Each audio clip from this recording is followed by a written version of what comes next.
প্রভু যীশু খ্রিস্টের পবিত্র নামে সকলকে সম্বর্ধনা জানাই এবং এই বিস্ময়কর প্রভু যীশু খ্রিস্টের নামে সকলেই যেন রক্ষা পায়। হালেলুয়া, আমিন।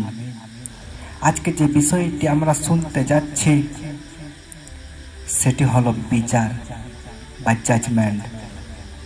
বিচার কি বা জাজমেন্ট কি? নতুন নিয়মে বিচার শব্দের তিনটি ভিন্ন অর্থ রয়েছে, অর্থাৎ এটি তিনটি ভিন্ন উপায়ে ব্যবহৃত হয়। প্রথম অর্থ হলো একে অপরের বিরুদ্ধে মানুষের বিচার। যিশু বলেছেন যে আমাদের একে অপরের বিচার করা উচিত নয়। মথি পুস্তক 7 অধ্যায় 1 পদে বলেছেন, তোমরা বিচার করিও না যেন বিচারিত না হও। মানুষের বিচার কখনোই সম্পূর্ণ সত্য নয়, কারণ কোনো মানুষ কখনোই অন্য কোনো মানুষের সম্পর্কে সম্পূর্ণ সত্য জানতে পারে না। শুধুমাত্র ঈশ্বর প্রতিটি ব্যক্তির সম্পর্কে সবকিছু জানেন। একমাত্র ঈশ্বর সত্য ও ন্যায্য বিচার করতে পারেন। নতুন নিয়মে উল্লেখিত দ্বিতীয় ধরনের বিচার হল ঈশ্বর মন্দ কাজকারীদের শাস্তি দেন। এই শাস্তি বিশ্বাসী এবং অবিশ্বাসী উভয়ের উপরেই আসে। প্রথম করন্থীয় 11 অধ্যায় 29 থেকে 34 পদে বলছেন, কেননা যে ব্যক্তি ভোজন ও পান করে সে যদি তাহার শরীর না চিনে, তবে সে আপনার বিচারাজ্ঞা ভোজন পান করে। এ কারণ তোমাদের মধ্যে বিস্তর লোক দুর্বল ও পীড়িত আছে এবং অনেকে নিদ্রাগত হইতেছে। আমরা যদি আপনাদেরকে আপনারা চিনিতাম, তবে আমরা বিচারিত হইতাম না। কিন্তু আমরা যখন প্রভু কর্তৃক বিচারিত হই, তখন শাসিত হই, যেন জগতের সহিত দণ্ডাজ্ঞ প্রাপ্ত না হয়। এতএব হে আমার ভাতিগণ, তোমরা যখন ভোজন করিবার জন্য সমবেত হও, তখন একজন অন্যের অপেক্ষা করিও। যদি কাহারও ক্ষুধা লাগে, তবে সে বাটিতে ভোজন করুক। তোমাদের সমবেত হওয়া যেন বিচারাজ্ঞার হেতু না হয়। আর সকল বিষয় যখন আমি আসিব, তখন আদেশ করিব। এই ধরনের রায়ের উদ্দেশ্য হল পাপীদের ঈশ্বরের কাছে মানুষের জীবনকে সংশোধন ও শুদ্ধ করার জন্য। নতুন নিয়মে উল্লেখিত তৃতীয় ধরনের বিচার হল ঈশ্বরের চূড়ান্ত বিচার, যা বিশ্বের শেষের দিনে ঘটবে। ঈশ্বর যীশু খ্রিস্টকে মানব জাতির বিচার করার চূড়ান্ত ক্ষমতা দিয়েছেন। যোহন পুস্তক 5 অধ্যায় 22 পদে দেখতে পারি, কারণ পিতা কাহারও বিচার করেন না, কিন্তু সমস্ত বিচার ভার পুত্রকে দিয়েছেন।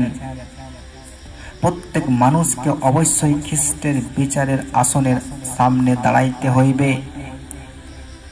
দ্বিতীয় করন্থীয় 5 অধ্যায় 10 পদে বলছেন, কারণ আমাদের সকলকেই খ্রিস্টের বিচার আসনের সম্মুখে প্রত্যক্ষ হইতে হইবে, যেন সৎ কার্য হোক কি অসৎ কার্য হোক, প্রত্যেকজন আপনার কৃতকার্য অনুসারে দেহ দ্বারা উপার্জিত ফল পায়।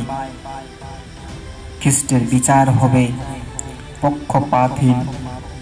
সেদিন তার বিচার এই পৃথিবীর মানুষের মতো বিচার হইবে না। এটা সম্পূর্ণ সত্য এবং ন্যায্য হইবে। এই পৃথিবীতে যারা খ্রিস্টে বিশ্বাস করেছেন, তারা পরিত্রাণ পাবেন এবং স্বর্গে যাবেন। এই জগতে যাদের নিন্দা করা হবে, যারা খ্রিস্টে বিশ্বাস করেনি, তারা নরকে যাবে। যোহন পুস্তক 3 অধ্যায় 18 থেকে 36 পদে আমরা দেখতে পারি যে তাহাতে বিশ্বাস করে তাহার বিচার করা যায় না। যে বিশ্বাস না করে তাহার বিচার হইয়া গিয়াছে, যেহেতু সে ঈশ্বরের একমাত্র পুত্রের নামে বিশ্বাস করে নাই। আর সে বিচার এই যে জগতে জ্যোতি আসিয়াছে, মনুষ্যরা জ্যোতি হইতে অন্ধকার অধিক ভালোবাসিল, কেননা তাহাদের কর্ম সকল মন্দ ছিল। কারণ যে কেহ কদাচরণ করে সে জ্যোতি ঘৃণা করে এবং জ্যোতির নিকটে আইসে না, পাছে তাহার কর্ম সকলের দোষ ব্যক্ত হয়। কিন্তু যে সত্য সাধন করে সে জ্যোতির নিকটে আইসে, যেন তাহার কর্ম সকল ঈশ্বরের সাধিত বলিয়া প্রকাশ হয়। তৎপরে যীশু ও তাহার শিষ্যগণ জিহুদিয়া দেশে আসিলেন, আর তিনি সেখানে তাহাদের সহিত থাকিলেন এবং বাপ্তাইজ করিতে লাগিলেন। আর যোহনও সালিমের নিকটবর্তী ঐননে বাপ্তাইজ করিতেছিলেন, কারণ সেই স্থানে অনেক জল ছিল, আর লোকেরা আসিয়া বাপ্তাইজ হইত, কারণ তখনও যোহন কারাগারে নিক্ষিপ্ত হন নাই। তখন একজন যিহুদির সহিত শুচিকরণ বিষয়ে যোহনের শিষ্যদের তর্ক হইল। পরে তাহারা যোহনের নিকটে আসিয়া তাহাকে কহিল, রব্বী, যিনি জর্দনের ওপারে আপনার সহিত ছিলেন, যাহার বিষয়ে আপনি সাক্ষ্য দিতেছেন, দেখুন তিনি বাপ্তাইজ করিতেছেন এবং সকলে তাহার নিকটে যাইতেছেন। যোহন উত্তর করিলেন, স্বর্গ হইতে মনুষ্যকে যাহা দত্ত হইয়াছে তাহা ছাড়া সে আর কিছুই গ্রহণ করিতে পারে না। তোমরা আপনারাই আমার সাক্ষী যে আমি বলিয়াছি, আমি সে খ্রিস্ট নহি, কিন্তু তাহার অগ্রে প্রেরিত হইয়াছি। যে ব্যক্তি কন্যাকে পাইয়াছে সে বর, কিন্তু বরের মিত্র যে দাঁড়াইয়া তাহার কথা শুনে সে বরের রবে অতিশয় আনন্দিত হয়। এতই আমার এই আনন্দ পূর্ণ হইল, উহাকে বৃদ্ধি পাইতে হইবে, কিন্তু আমাকে হ্রাস পাইতে হইবে। যিনি উপর হইতে আইসেন তিনি সর্বপ্রধান। যে পৃথিবী হইতে আইসে সে পার্থিব এবং পৃথিবীর কথা কহে। যিনি স্বর্গ হইতে আইসেন তিনি সর্বপ্রধান। তিনি যাহা দেখিয়াছেন ও শুনিয়াছেন তাহার ওই সাক্ষ্য দিতেছেন, আর তাহার সাক্ষ্য কেহ গ্রহণ করে না। যে তাহার সাক্ষ্য গ্রহণ করিয়াছে সে ইহাতে মুদ্রাঙ্গ দিয়াছে যে ঈশ্বর সত্য। কারণ ঈশ্বর যাহাকে প্রেরণ করিয়াছেন তিনি ঈশ্বরের বাক্য বলেন। কারণ ঈশ্বর আত্মাকে পরিমাণ পূর্বক দেন না, পিতা পুত্রকে প্রেম করেন এবং সমস্ত তাহার হস্তে দিয়াছেন। যে কেহ পুত্রে বিশ্বাস করে সে অনন্ত জীবন পাইয়াছে, কিন্তু যে কেহ পুত্রকে অমান্য করে সে জীবন দেখিতে পাইবে না, কিন্তু ঈশ্বরের ক্রোধ তাহার উপরে অবস্থিত করে। রায়ের পর আপিলের কোনো সুযোগ নেই। এতই পরিত্রাণ পাওয়ার জন্য একজন ব্যক্তিকে এই জীবনে যিশুতে বিশ্বাস করতে হবে, অন্য কোনো উপায় নেই।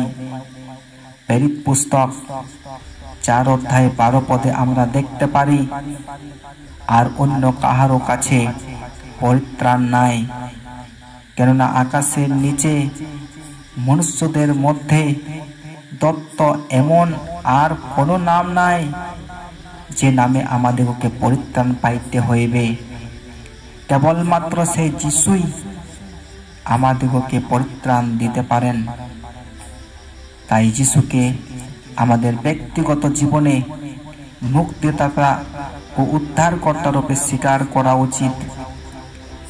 তাহলেই আমরা রক্ষা পাইতে পারি, নচেত আমাদের রক্ষা নেই।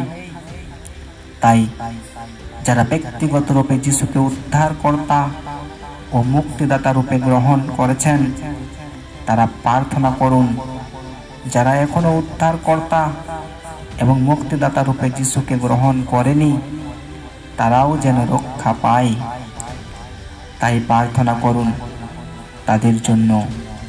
ঈশ্বর আপনাদের প্রার্থনা শুনবেন এবং শুনছেন।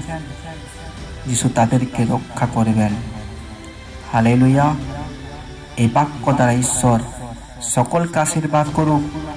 আমেন।